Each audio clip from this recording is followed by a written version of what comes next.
Professor Singh, आपको क्या लग रहा है कि ये जो अब विपक्ष से सबूत मांगने का मतलब क्या है? विश्व हिंदू परिषद के व्यक्ति एसआईटी ऑफिसर से कहते हैं कि भाई आप विपक्ष से सबूत मांगिए, इसका क्या मतलब है? ये तो अचानक से नया एंगल फिर से अब आ गया कि भाई अब विपक्ष सबूत दे, इतनी चोरी हो चुकी, एसआईटी भी उस पर बैठ गई, लेकिन अब विपक्ष लाए सबूत। जी नमस्कार। इसको एक वाक्य में नीलू जी ऐसा कह सकते हैं कि चोरी भी और सीना जोरी भी। ये कहावत गांव में बहुत प्रसिद्ध है कि चोर जो होता है वो फिर घर वालों को ही कहना शुरू कर दे या किसी और को कहना शुरू कर दे कि चोरी तो तुमने की है तो तुम सबूत दो। तो इसको चोरी और सीना जोरी कहते हैं। अब सच्चाई ये है कि भारतीय जनता पार्टी की सरकार, जो मोदी सरकार है, ये किसी मामले में हिसाब देना नहीं जानती, हिसाब नहीं देना चाहती। आप पीएम केयर फंड को जानते हैं, इस देश के लोगों ने, बल्कि हम लोगों की भी सैलरी का हिस्सा गया था उसमें केयर फंड में जो है, और देश की जनता को ये नहीं पता कि केयर फंड में कितना पैसा आया। आरटीआई यानी कि जो है वहां से सूचना आयोग ने कहा भी, लेकिन उसके बावजूद भी आप जानते हैं कि अदालत ने भी उस पर पर्दा डाल दिया। तो ये हिसाब देना नहीं जानते। एक बात ये कितना पैसा है ये जानना जनता का हक है। तो सवाल है कि अब मंदिर में, मेरा तो सवाल एक सीधे है कि मंदिर में लोगों ने जो दान राशि चढ़ावा जिसे जो भी कहें, वो कितना कितना वहां आया और उसका हिसाब क्या होता था? आज तक इस देश के भक्तों को जो राम मंदिर में आस्था रखते हैं, राम में आस्था रखते हैं, किसी को नहीं पता। इसीलिए चोरी कितनी हुई ये भी पूरी तरह से पता कभी नहीं चलेगा कि आखिर कितने, चाहे 2000 करोड़ या जो है 200 करोड़ या कितना। और अब जो बातें सामने आ रही हैं, जिन भक्तों ने दान दिया, अब रामचरितमानस सोने का, और वो लक्ष्मी नारायण जी जो खुद आईएएस और गृह सचिव रहे, वो अपनी माता के लिए कह रहे हैं और माता ने दिलवाया था अपने बहुत सारे सोने को गला करके, वो कह रहे हैं, उनका जवाब दीजिए। सिंधियों ने कहा 200 ईंट चांदी के ईंट उन्होंने इकट्ठा करके दिया, उसका जवाब। और हर कोई एक स्वर से एक बात कह रहा है कि हमने रसीद मांगा तो रसीद नहीं दिया गया। ये तो गृह सचिव ये भी कह रहे हैं, पूर्व गृह सचिव की हमें 9 घंटे बैठाया भी गया, रसीद नहीं दिया गया। तो सवाल है कि ये बात तो बहुत प्रमाणित है ना कि जो व्यक्ति चोर होता है वो रसीद क्यों देगा? अगर रसीद देगा तो फिर तो वो चोरी उसकी पकड़ी जाएगी। सारे लोग कहेंगे कि देखिए साहब, अब तो ये भी कह सकते हैं, ये जो रसीद नहीं दी है तो ये जो है चंपत राय और एंड कंपनी और भारतीय जनता पार्टी और संघ विश्व हिंदू परिषद सारे एक ही थाली के चट्टे बट्टे हैं। वो कहते हैं कि birds of the same feather flock together, ये एक थाली के चट्टे बट्टे हैं। और ये सब मिलकर के ये भी कहना शुरू कर सकते हैं कि इन्होंने तो दान दिया ही नहीं, रसीद कहाँ है इनके पास। तो सवाल है, ये भी कहेंगे, ये भी सुन सकते हैं। और रही बात ये जो, अब देखिए ये तो बेशर्मी की हद हो गई जब आप विपक्ष से सबूत मांगे और यहाँ तक कि भक्तों से भी सबूत मांगना शुरू कर दें कि भक्त सबूत दें। तो ये तो बेशर्मी की एक पराकाष्ठा जिसको कहते हैं, हाइट ऑफ जो है ना वो सेमलेसनेस है ये। तो एक तो ये बात, जो अब सवाल ये है कि इन सारी चीजों में जो आरएसएस के महासचिव हैं हकबोले और ये तमाम, वो क्या बातें कर रहे हैं? वो कहते हैं हाँ चोरों को सजा मिलनी चाहिए, वो सब तो है, लेकिन हिंदुओं को फिर से संगठित करने की भी साजिश हो रही है कि जो आहत हैं उनको कहा जा रहा है कि देखिए आपके खिलाफ साजिश है, हिंदुओं के खिलाफ साजिश कर रहे हैं ये। इनसे ये तो पूछिए कि हिंदुओं के खिलाफ साजिश कर कौन रहे हैं? अब तो उन्होंने कहा कि हिंदुओं के खिलाफ साजिश करने वाले एंटी नेशनल है। इन्हें ये लोग, मुझे लगता है कि दिमागी तौर से इतने दिवालिया हैं कि कभी राष्ट्रवाद को इधर से घसीट ले आते हैं, कभी हिंदुत्व के नाम पे कहीं कुछ। अरे कोई क्लैरिटी तो दिमाग में हो, तुम्हारे दिमाग में कोई क्लैरिटी तो हो। और सामने व्यक्ति जब सवाल करे तो उन सवालों को जवाब जो है तार्किक ढंग से देने की स्थिति में है आप क्या? नहीं है। इसीलिए अनाप शनाप इधर उधर, और इन सब के बीच जिन्होंने राम मंदिर का जो मंदिर की जो कहते हैं कि फाउंडेशन रखा, प्राण प्रतिष्ठा अधूरे मंदिर में की थी तमाम शंकराचार्यों के विरोध के बाद 22 जनवरी 2024 में, ठीक इलेक्शन के पूर्व, वो तो कम से कम मुंह तो खोलें। महामहिम मोदी जी, आप बंद क्यों, मुख में आपके शब्द क्यों नहीं है? ये तो आलोचना तक आप नहीं कर पा रहे हैं, क्यों नहीं कर पा रहे हैं? ये जवाब तो दें। ये जो चुप्पी है, इससे ये मिस्टीरियस साइलेंस जो है बहुत खतरनाक है।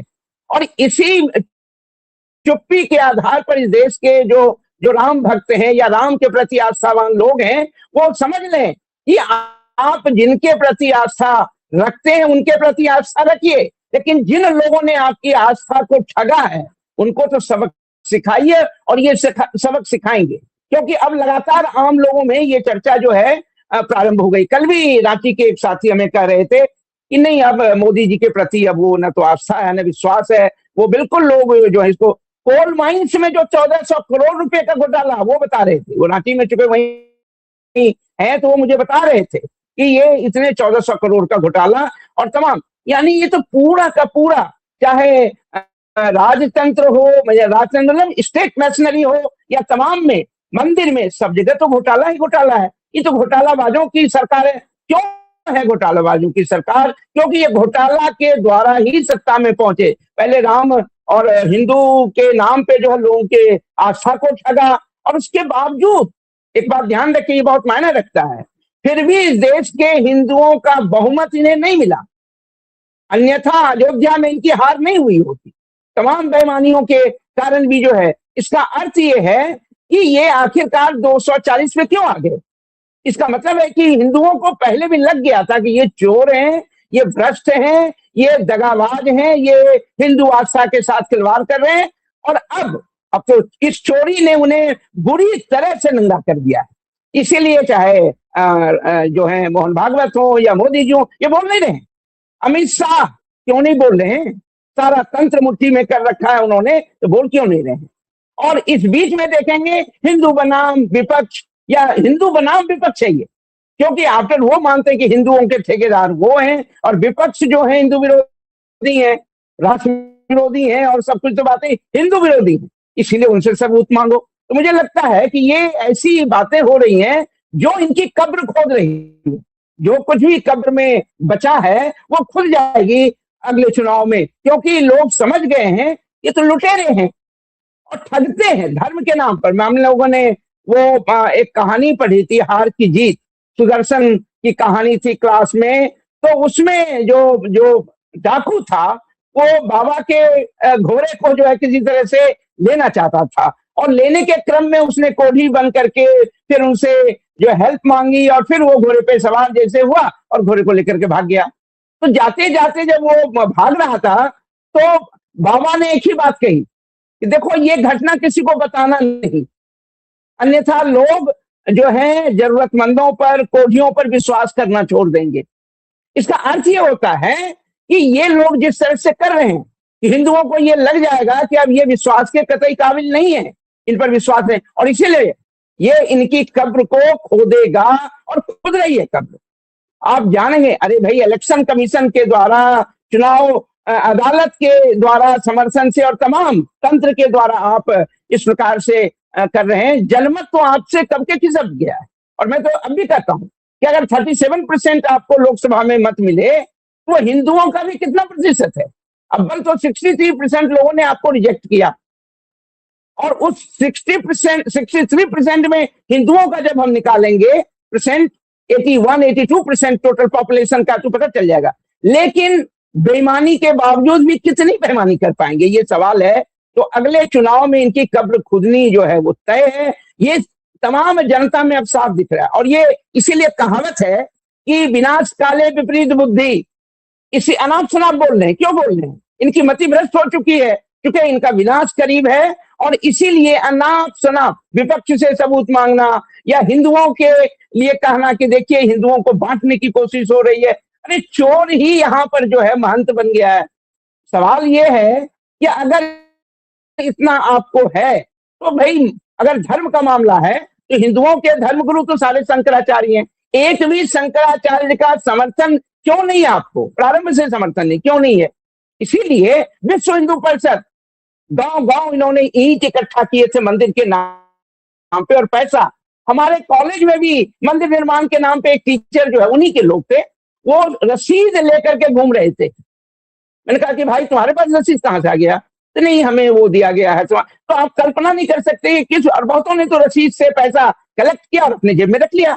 तो ये तमाम लोग जो हैं वो ट्रेंड चोर हैं। वो ट्रेंड चोर हैं और चोरी करना भी जानते हैं और बेशर्मी से सीनाजोरी भी करना जानते हैं। आप उनसे अगर ज्यादा बात कीजिएगा तो वो आप पर सवाल उठा देंगे, ये कहे कि ये तो आप तो प्रारंभ से ही जो है वो देश विरोधी हैं और ये हैं और वगैरह वगैरह। तो इसका अर्थ ये होता है, मुझे लगता है कि ये जो घटना हुई अच्छा हुआ, क्योंकि इनकी पोल खुलनी बहुत जरूरी थी और पोल खुलने के कारण अब वो जो आस्थावान लोग हैं और जिन्होंने दान ही नहीं दिया बल्कि जो दान देने की सोच रहे होंगे जो दिया जा करके, वो भी कहेंगे अब दान नहीं दूंगा, ये तो लुटेरे हैं।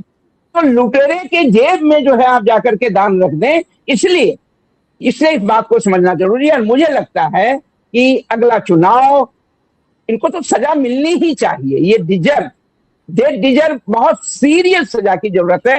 ये तो पॉलिटिकल पनिशमेंट होगा जब आप इन्हें सत्ता से हटाएंगे। तो ये जो है कम से कम चारों तरफ एक सवाल जरूर उठे, मोदी आप चुप क्यों हैं? राम मंदिर में चोरी के नाम पर मुंह क्यों नहीं खोल रहे हैं? मोहन भागवत हे हिंदू के रक्षक, महारक्षक, भक्षक हो गए हैं, आप ये क्यों नहीं कहते हैं कि इसका जवाब दो, पैसा कितना है? कोई रिकॉर्ड नहीं है, देयर इज नो रिकॉर्ड।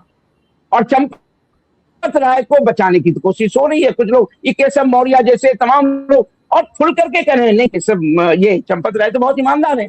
अरे भाई, प्रारंभ में ही जमीन घोटाले के जो मामले सामने आए थे और तब से, और बल्कि एक बार तो चंपत राय ने मंदिर बनने के बाद ये भी कह दिया था, अरे ये अयोध्या है, यहाँ तो जो चौखट है वो भी ले जाएंगे, देखे ना कुछ दिनों के बाद यहाँ से मंदिर से क्या क्या चीज गायब हो जाएगी, ये स्टेटमेंट दिया था चंपत राय ने। तो वो जो कुछ कहा था वो योजना के तहत कहा और वो कुछ हो रहा है, सब कुछ सामने घटित हो रहा है। तो मुझे लगता है कि ये इस देश की उस जनता के लिए भी सबक है, खास करके जो तथाकथित हिंदुत्व के नाम पर उनके समर्थन में जनता आई है, उनके लिए एक सबक है कि आपने चोरों को ही थानेदार चुना है, तो अब इस थानेदार को अगर नहीं हटाएंगे तो चोरी रुकने वाली नहीं है। और कई मंदिरों का आप जानते हैं कि सवाल लगातार, कहीं से सोना गायब हो गया, कहीं से क्या।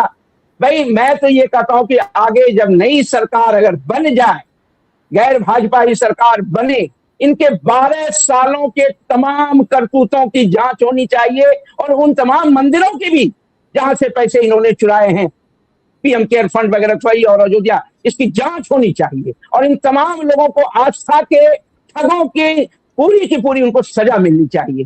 जी धन्यवाद।